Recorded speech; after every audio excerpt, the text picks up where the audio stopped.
Let's get started with our first news story. Dustin Poirier wants to make absolutely sure that his last fight is the best one of his career. This isn't just another match for him, it's what he says will be his final UFC fight, and he's determined to make it truly special. He'll be facing Max Holloway for the BMF title at UFC 318, a bout that's already generating a ton of buzz among fans who know exactly what these two warriors can bring inside the octagon.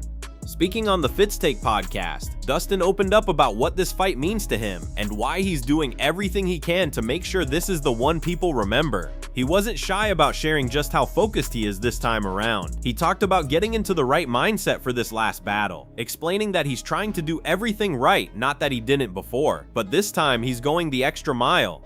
He even started his diet weeks before leaving for training camp, showing a level of discipline and commitment that sets him apart. Dustin has now been in South Florida for 8 weeks, grinding day in and day out, preparing for this showdown. He's making sure no detail is overlooked, leaving absolutely nothing to chance. He's really trying to get ahead of everything so that when he steps into the cage, he knows he's done everything possible to be at his absolute peak. He wants to prove to the world that he's not walking away because he can't compete anymore. He's not being pushed out or forced to retire. This is not a case of the sport retiring him. Instead, he's choosing to walk away on his own terms, and that matters to him more than anything. Dustin wants to deliver an incredible performance, one that fans will talk about for years to come. He wants to leave behind a memory that truly lasts, one that defines his legacy as a fighter who gave it everything he had, every single time. He's made it very clear that this isn't about losing his edge or being past his prime. It's about finishing his story the way he wants it to be told. He wants to be the one to decide when it's time, and he wants to make sure that time is marked by something truly unforgettable. For fans everywhere, this is going to be a fight to watch. Dustin Poirier isn't just promising another battle in the octagon, he's promising to give us his absolute best. It's the kind of promise that makes fight fans pay attention, because when a fighter of his caliber says he's all in, you know you're about to witness something legendary. He's ready to leave it all in the cage and walk away with no regrets. Moving on to another story, David Feldman, the president of BKFC, believes that Conor McGregor will eventually compete in Bare Knuckle Fighting Championship. This isn't just some far-fetched rumor. Feldman is convinced it's a very real possibility. He's gone on record saying that he thinks it's completely possible Conor will step into the bare knuckle ring one day. For those who might not know, Conor McGregor actually owns a significant stake in BKFC. That financial interest alone makes it much more likely that he would consider fighting there himself to help promote the brand and take it to another level. Feldman knows the business side of fighting as well as anyone, and he's confident that Conor would do it if the timing and circumstances are right. In a recent interview with MMA Junkie, Feldman went into detail about why he believes this is more than just wishful thinking. He explained that if Conor finishes up those last 2 UFC fights on his current contract, there's a 100% chance he makes the move to BKFC. But of course, he was realistic enough to admit that this is still a long way off. There's a lot that has to happen first, but the path is there.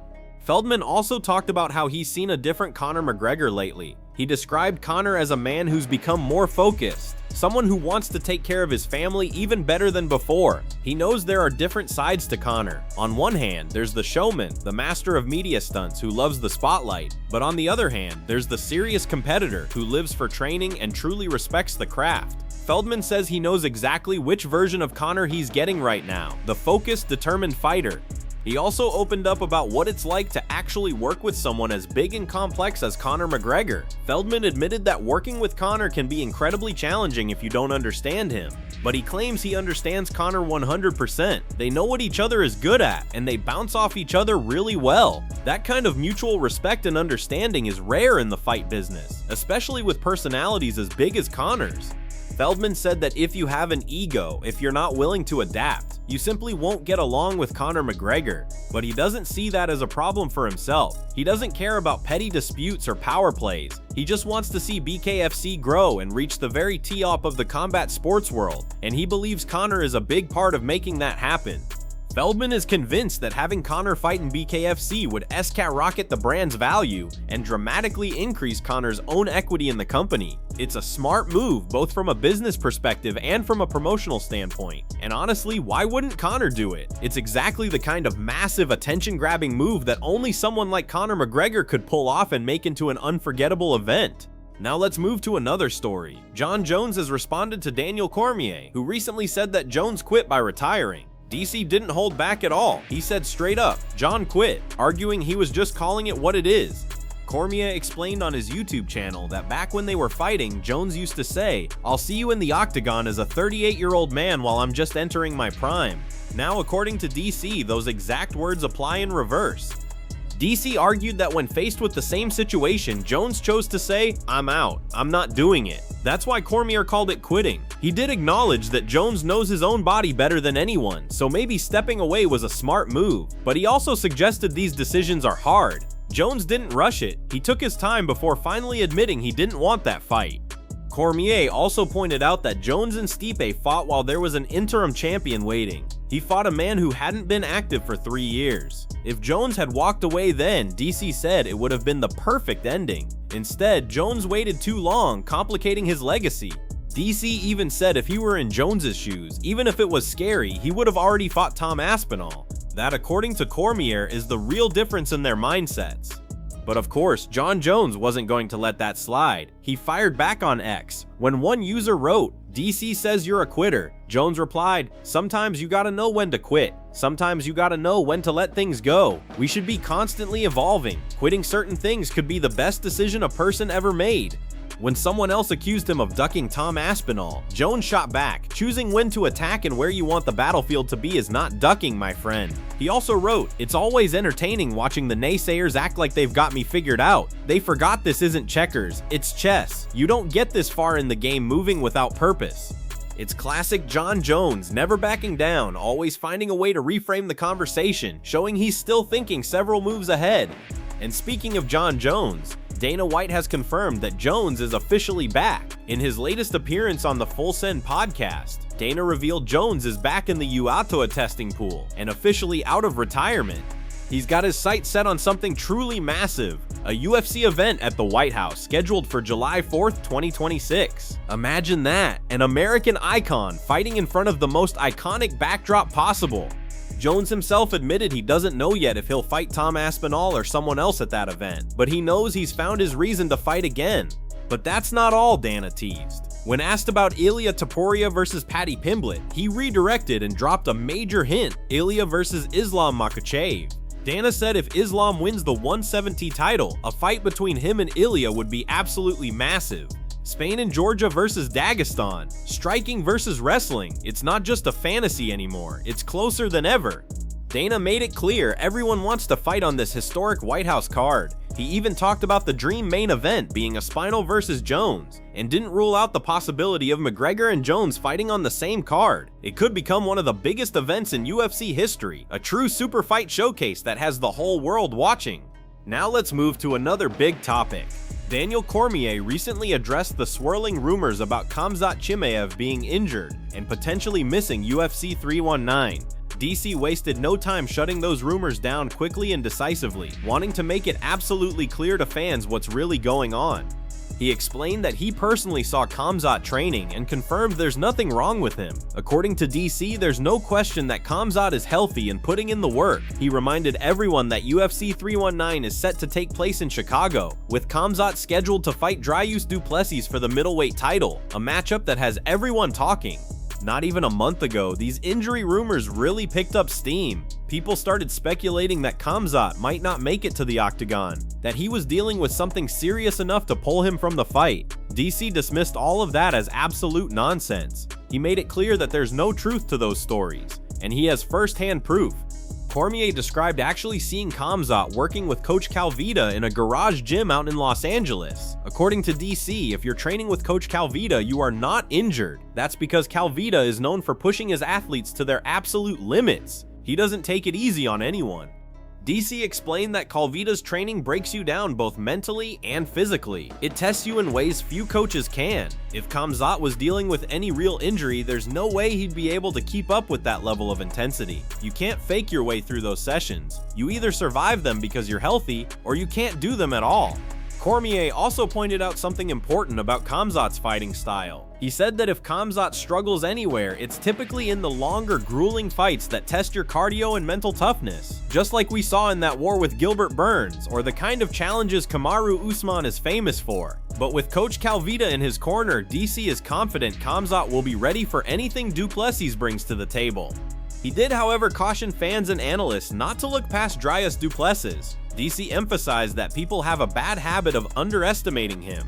He said time and time again fans want to disrespect Duplessis or treat him like some easy fight, but the reality is that he's a dominant champion with the skills, heart, and determination to get the job done. Cormier said he can't wait for UFC 319. He admitted that when he first heard the fight might be cancelled because of these injury rumors, he was genuinely bummed. It would have been a huge blow to the card, but now that he knows Khamzat is here in the United States, healthy and training hard, it's truly all systems go. And that's going to be a fight you won't want to miss. It has all the ingredients, high stakes, elite talent, and that raw intensity that makes MMA so special. DC is sure the fans are in for an unforgettable night when UFC 319 finally goes down in Chicago. Finally, what a night of action inside the octagon as UFC Fight Night delivered truly explosive moments and decisive victories in front of a roaring electric crowd. It was one of those events that reminded everyone why they fell in love with MMA in the first place. Let's break down the top 3 bouts from this absolutely stacked card, each one giving fans something to talk about long after the final horn. In the main event, heavyweight powerhouse Derrick Lewis wasted no time at all, making a huge statement. Facing off against the rising contender Talison Teixeira, Lewis came in with bad intentions and showcased his signature, bone-crushing power. Just 35 seconds into the very first round, he landed a devastating combination that sent his opponent crashing to the canvas. It was the kind of spectacular finish that leaves the crowd on its feet and the division on notice. It was pure violence in its rawest form, the perfect reminder of why Derrick Lewis is one of the most dangerous strikers in the game. He doesn't just beat you, he tries to take you out in dramatic fashion. With this dominant win, he improves his professional record to 29 wins and 12 losses. He's not just staying relevant in the crowded heavyweight division, he's making sure everyone knows he's still a serious threat in a nightmare matchup for anyone in the top rankings.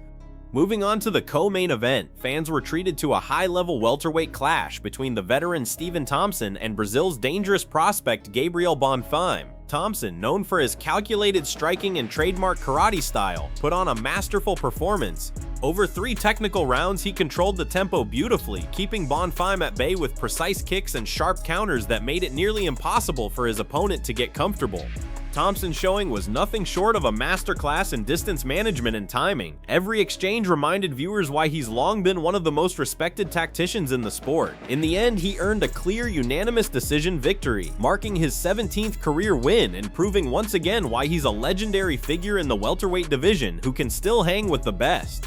And then there was the featherweight showdown, where Calvin Kattar returned to the cage to face Steve Garcia in what turned out to be an incredibly competitive and closely contested battle. Both fighters showed remarkable heart, grit, and technical skill, delivering exactly the kind of back-and-forth war that fans absolutely love to see. Through 3 grueling rounds, neither man backed down, but Kattar managed to do just enough to earn the decision win. With this hard-fought victory, Kattar improves his record to 23 wins and 10 losses. He made a strong case for a future top-tier matchup in the featherweight division, proving to everyone that he's still hungry, dangerous, and more than capable of mixing it up with the best in the world. All 3 fights delivered top-tier excitement, skill, and high drama, setting the stage for what promises to be a thrilling second half of the year in the UFC. These incredible athletes continue to push the limits of what's possible inside the cage, giving fans all over the world countless reasons to cheer, debate, and come back for more. So stay tuned, the world of MMA is only getting bigger, bolder, and more unpredictable. It's truly a great time to be a fight fan.